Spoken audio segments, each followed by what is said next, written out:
Hello friends, welcome to Rise IAS YouTube channel. My name is Tanmoy. আজকের prelims byte সেশনে আমরা পড়ব space base solar পাওয়ার, এই particular টপিকটার উপর। এটা খুব ইন্টারেস্টিং একটা টপিক। তোমরা পড়ো, দেখো, খুব ভালো লাগবে। সায়েন্স ফিকশনের মতো মনে হবে, বাট অ্যাকচুয়ালি হয়তো কিছু বছর পর কিন্তু আমরা এটাকে অ্যাজ আ রিয়েলিটি হিসাবে দেখতে পারবো। বাট তার আগে যদি তোমরা এই কনসেপ্টটা জেনে নাও, তোমাদের কিন্তু জিনিসটা জেনেও খুব ভালো লাগবে। বোঝা গেল? দেখো, আজকের ওয়াট টু রিড সেশনে তোমাদের বলা হয়েছিল সায়েন্স পেজ থেকে এই পার্টিকুলার আর্টিকেলটা খুব ভালো করে পড়ার জন্য। আর্টিকেলটা কি বলছে? Energy from space, what is solar based space based solar power, এই আর্টিকেল। ঠিক আছে, এইবার এই আর্টিকেলের বেস করেই কিন্তু আজকে আমাদের প্রিলিমস বাইটস। ঠিক আছে, এবার দেখো, ইউপিএসসি না এরকম নতুন টাইপের ইনিশিয়েটিভ, নতুন টাইপের টেকনোলজির উপর কিন্তু বারবার কিন্তু কোয়েশ্চেন করে।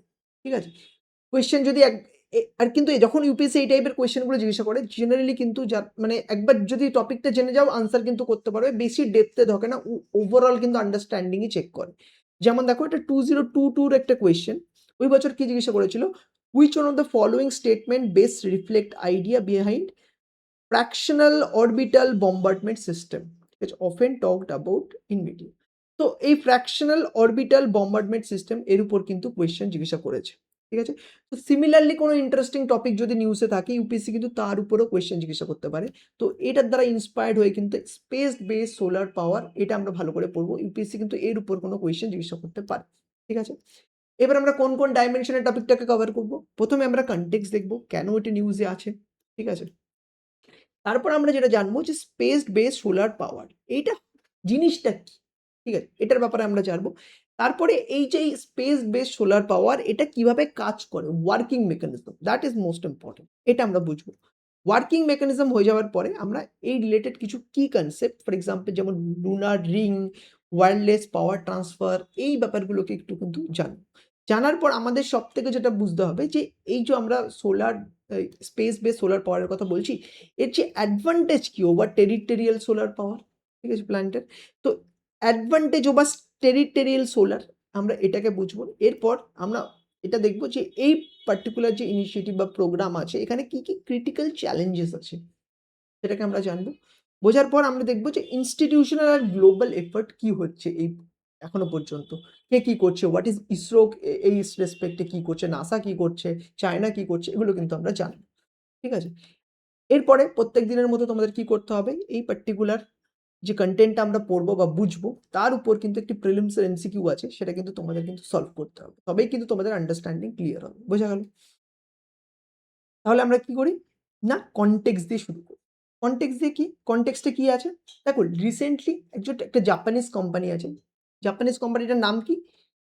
Shimizu corporation. ঠিক আছে, এই শিমিজু কর্পোরেশন একটা পার্টিকুলার একটা কনসেপ্ট রেখেছে, যে একটা ইনিশিয়েটিভ রেখেছে, যে লুনার রিং, এই কনসেপ্টটা কিন্তু দিয়েছে। এবারে লুনার রিংটা কি? লুনার রিংটা ইজ নাথিং বাট এই, ধরো, এইটা হচ্ছে আমাদের চাঁদ আছে, মুন। ঠিক আছে, এই মুনের চারিপাশে 11,000 kilometre belt of solar power plant on moon's equator. এই মুনের ইকুইটারের চারিপাশে 11,000 কিলোমিটারের একটা সোলার পাওয়ার প্ল্যান্টের বেল্ট। এবার তোমাদের হয়তো আশ্চর্য লাগছে, সোলার পাওয়ার প্ল্যান্ট তো আমরা শুনছিলাম গ্রাউন্ডে। ঠিক আছে, বাট এটা কি করে মুনের মানে ইকুয়েটরের চারিপাশে মহাকাশে হবে? ঠিক আছে, তো তার এই যে মেকানিজম, সেটা কিন্তু আমরা আস্তে আস্তে দেখব। এইবার এই যে সোলার পাওয়ার প্ল্যান্টটা মুনের চারিপাশে এই লুনার রিং এর যে কনসেপ্ট তার সেখানে ক্রিয়েট করা হবে, তার সাহায্যে কি হবে, ওখান থেকে যে সানলাইট আসবে সেটা ফটোভোল্টিক, যে ওখানে ফটোভোল্টিক যে সেলগুলো থাকবে, সেগুলোকে এনার্জিতে কনভার্ট করবে, তারপরে সেটাকে আর্থে পাঠাবে। কিভাবে জিনিসটা হয় সেটা আমরা মেকানিজমের মধ্যে বুঝবো। বাট তার আগে আমাদের যেটা জানতে হবে যে what is this space based solar power, space based solar power. Space based solar power কি? দেখো, space based solar power refer collection of solar energy in outer space and it's subsequent transmission to earth. মানে outer স্পেসে আমরা solar এনার্জিটাকে connect করছি, তারপরে আমরা আর্থে পাঠাচ্ছি। ঠিক আছে, এই দুটো প্রসেস যখন সাইমালটেনিয়াসলি হবে, তখন সেটাকে আমরা রেফার করবো স্পেস বেসড সোলার পাওয়ার। ঠিক আছে, সোলার এনার্জি কানেকশন কালেক্ট করছি স্পেসে, আউটার স্পেসে ট্রান্সমিট করছি কোথায় না, আর্থ। ঠিক আছে, এইবার যেটা সব থেকে বেশি ইন্টারেস্টিং, যে এটা কাজ কি করে হবে, ওয়ার্কিং মেকানিজমটা কি আছে। ঠিক আছে, এটা দেখো 4টে স্টেপে কিন্তু আমাদের বুঝতে হবে। 4টে স্টেপ কি? প্রথমে কালেকশন। এই স্টেজে কি হবে? দেখো এই লুনার রিং এ কি যেটা বললাম না? তো ওখানে প্রচুর পরিমাণে সোলার লার্জ সোলার অ্যারে আর মিরর কিন্তু ইনস্টল করা হবে। ঠিক আছে? এগুলো কি করবে? এগুলো যে সোলার যে সূর্যের যে রশ্মি আসছে সেটাকে কি করবে? সেই সানলাইট যেটাকে আসে সেটাকে ফটোভোল্টিক সেলে ফেলবে। ওখানে যে ফটোভোল্টিক সেল থাকবে, যেমন দেখো ওই ছবিতেই আছে ফটোভোল্টিক সেল, ওখানে কিন্তু ফেলবে। এবারে ফটোভোল্টিক সেলের কাজ কি? সূর্যের আলোকে ইলেকট্রিসিটিতে কনভার্ট করা। তো সেকেন্ড স্টেজে কিন্তু এই ফটোভোল্টিক যে সেল কিন্তু সূর্যের যে রশ্মি সেটাকে কোথায় কিসে কনভার্ট করবে? ইলেকট্রিসিটিতে। আর এই ইলেকট্রিসিটিকে কিন্তু দেন কিসে কনভার্ট করা হবে? মাইক্রোওয়েভ বা লেজার বিমে। ঠিক আছে? The electricity generated is converted into microwave and laser beam. এটা সেকেন্ড স্টেজে, তাহলে লেজার বিম আর মাইক্রোওয়েভ হয়ে গেল। এইবার আসছে third stage, that is transmission stage. এই ট্রান্সমিশন স্টেজে কি? এই যে বিমগুলোতে কনভার্ট করা হলো, এই বিমগুলো কি হচ্ছে? অ্যাটমসফিয়ারের থ্রুতে কিন্তু আর্থে, আমাদের পৃথিবীতে কিন্তু ট্রান্সফার করা হচ্ছে। আর পৃথিবীতে কি থাকবে? ধরো পৃথিবীতে কিছু গ্রাউন্ড বেসড অ্যান্টেনা, ধরো এটা যদি আর্থ হয়, ঠিক আছে, এখানে কিন্তু ধরো কিছু গ্রাউন্ড বেসড অ্যান্টেনা কিন্তু থাকবে। যে গ্রাউন্ড বেসড অ্যান্টেনাগুলো কি করবে? এই যে বিমটাকে নিয়ে এসছে, এই বিমটা যেটা আসছে আউটার স্পেস থেকে, এই বিমটাকে কিন্তু কালেক্ট করবে।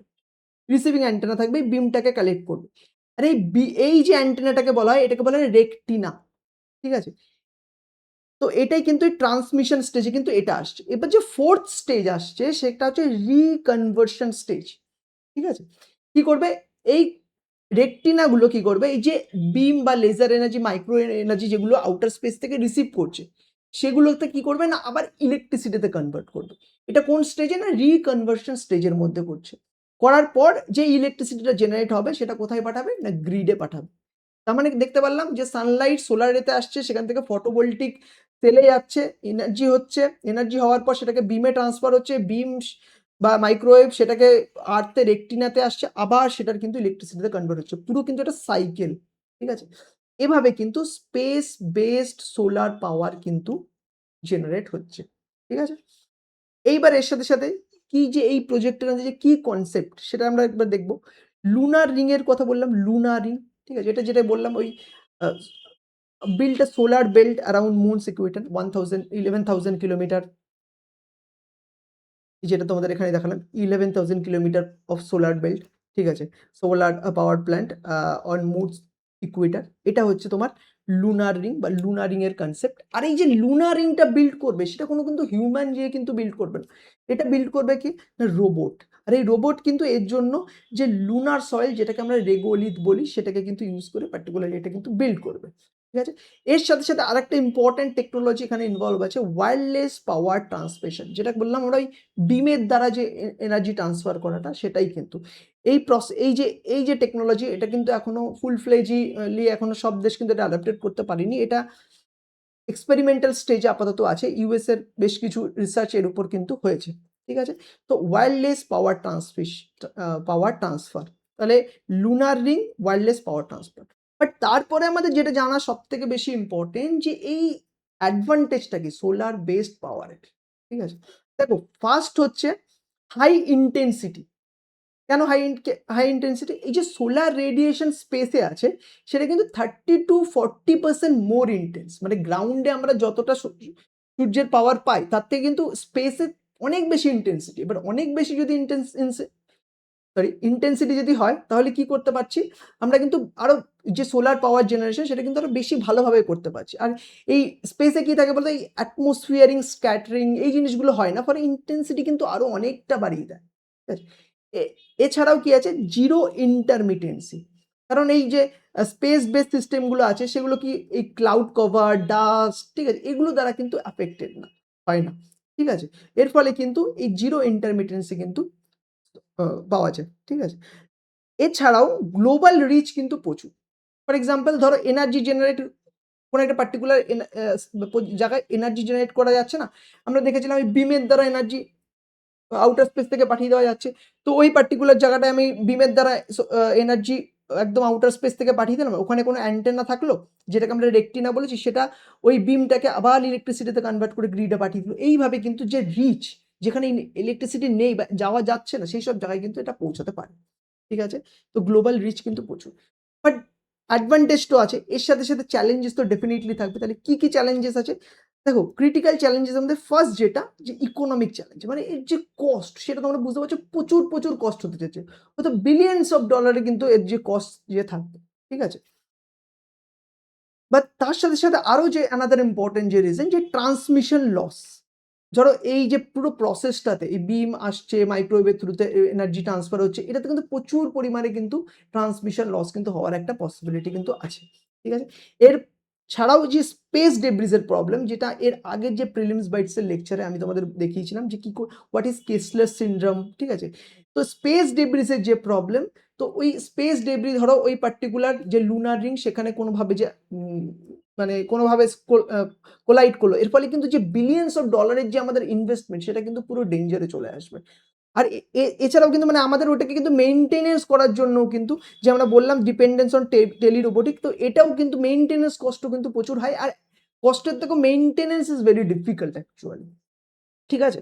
এছাড়াও কিন্তু এনভায়রনমেন্টাল ইমপ্যাক্ট যেমন দেখো আয়নোস্ফিয়ারের যে heating, potential heating of ionosphere এছাড়াও যে আমরা এই পুরো প্রসেসটা করব তখন তার মাধ্যমে আমাদের কি মাল্টিপল টাইম রকেট লঞ্চ করতে হবে। রকেট লঞ্চ করে সেই যে ইকুইপমেন্টগুলো সেগুলো স্পেসে পাঠাতে হবে। তারপরে রকেটে আবার রি-এন্ট্রি হবে। এর ফলে কিন্তু কেমিক্যাল পলিউশন যে আপার অ্যাটমসফিয়ারে সেখানেও কিন্তু হওয়ার একটা চান্স আছে। আর এই পুরো পার্টিকুলার ফিনোমেনাটা আমি কিন্তু তোমাদের খুব ভালোভাবে এক্সপ্লেন করেছিলাম যে ফালকন 9 এর যে ভিডিওটি ছিল প্রিলিমস বাইটস এর সেই ভিডিওটাতে কিন্তু এটা পুরোভাবে এক্সপ্লেন করেছিলাম যে কিভাবে এই রি-এন্ট্রি রকেটের জন্য আপার অ্যাটমসফিয়ারে কেমিক্যাল পলিউশন কিন্তু হচ্ছে।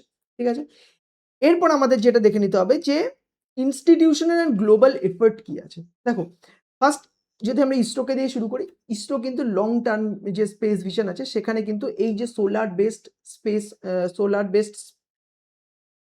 সোলার পাওয়ার তার উপর কিন্তু ইন্টারেস্ট শো করেছে। এছাড়া চায়না ডেভেলপিং বিশাতানাই বিশান্তাই space base solar power station test facility এটা ডেভেলপ করছে। এছাড়াও ইউএসএ কিন্তু ওয়্যারলেস পাওয়ার ট্রান্সফার এই পার্টিকুলার টেকনোলজিটাকে কিন্তু ডেমনস্ট্রেট করছে বা এটাকে কিন্তু টেস্টিং ফেজে আছে। আন্ডার দ্য এক্সপেরিমেন্ট কি নাম এক্সপেরিমেন্টের ম্যাপলে এক্সপেরিমেন্টের সাহায্যে কিন্তু এই wireless power transfer from space to earth এটাকে কিন্তু যে সাকসেসফুল ডেমনস্ট্রেশনে কিন্তু একটা চেষ্টা করছে। তো এটাই হচ্ছে ইনস্টিটিউশনাল বা গ্লোবাল এফর্ট ছিল। তাহলে আমরা কি দেখলাম? কনটেক্সট দেখলাম যে যে জাপানিজ কোম্পানি আছে সে লুনার রিং তৈরি করার চেষ্টা করছে। লুনার রিংটা কি আমরা সেটা জানলাম। এরপরে আমরা জানলাম what is space based solar power. যে ওয়ার্কিং মেকানিজম, কালেকশন, কনভার্সন হচ্ছে সেখান থেকে ট্রান্সমিশন বিমের সাহায্যে আমরা বুঝলাম। তারপরে রেকটিনার সাহায্যে সেটা কোথায় হচ্ছে না রিকনভার্সন কিন্তু হচ্ছে। এরপর আমরা যে কি concept lunar ring, wireless power transfer এটা বুঝলাম। তারপরে অ্যাডভান্টেজ কি high intensity, zero intermittency, global reach পাওয়া যাবে। But there is some also challenge. কি challenge? Economics challenge, high cost, transmission লসের একটা পসিবিলিটি আছে, স্পেস ডেব্রি, কেসলার সিনড্রোম। ঠিক আছে? এর সাথে সাথে মেইনটেনেন্সও কিন্তু একটা ইম্পর্টেন্ট কিন্তু চ্যালেঞ্জেস। এরপর যে ইনস্টিটিউশনাল বা গ্লোবাল এফর্ট ইসরোর এফর্ট দেখলাম আমরা, চায়নার দেখলাম আর ইউএসএ যে ওয়্যারলেস পাওয়ার ট্রান্সফারের যে ডেমনস্ট্রেশন তার ব্যাপারেও কিন্তু আমরা জানলাম। ঠিক আছে? এইবার যে প্রিলিমস এর এমসিকিউটা আছে এটা তোমাদের সলভ করতে হবে। এটা সলভ না এই পর্যন্ত যদি ভিডিওটা দেখে থাকো সলভ না করে কিন্তু যাবে না। ভুল হোক বাট সলভ করো। তাহলে বোঝা যাবে ক্ল্যারিটি কতটা হয়েছে। আর যদি ক্ল্যারিটি না পাও আবার ভিডিওটাতে দেখো। তারপরেও ফার্দার যদি ক্ল্যারিটি না পাও কমেন্ট সেকশনে যেয়ে আমাদের জানাও। আমাদের টিম কিন্তু তোমাদের ডাউট কিন্তু রিসলভ করে দেবে। আর তোমরা যারা বাংলায় ইউপিএসসি দিচ্ছ বা সেম কন্টেন্টটাকে বাংলায় পড়তে চাও তারা রাইস আইএস এর ওয়েবসাইটে চলে যাও। দেখো সেম কন্টেন্টটাই কিন্তু বাংলায় দেওয়া আছে। Exactly same. ঠিক আছে? তো তোমরা যে মিডিয়ামে কমফোর্টেবল সে মিডিয়ামে পড়ো। পড়ে কিন্তু একটা complete holistic understanding over this topic কিন্তু ডেভেলপ করো। That is more important. ঠিক আছে? আশা করি বুঝতে পেরেছো আজকের টপিকটা। আর কোনো কোয়েশ্চেন থাকলে যেমন বললাম কমেন্ট সেকশনে যে আমাদের জানাও। And thank you so much for attending this particular discussion and all the very best for your upcoming prelims exam. Thank you student.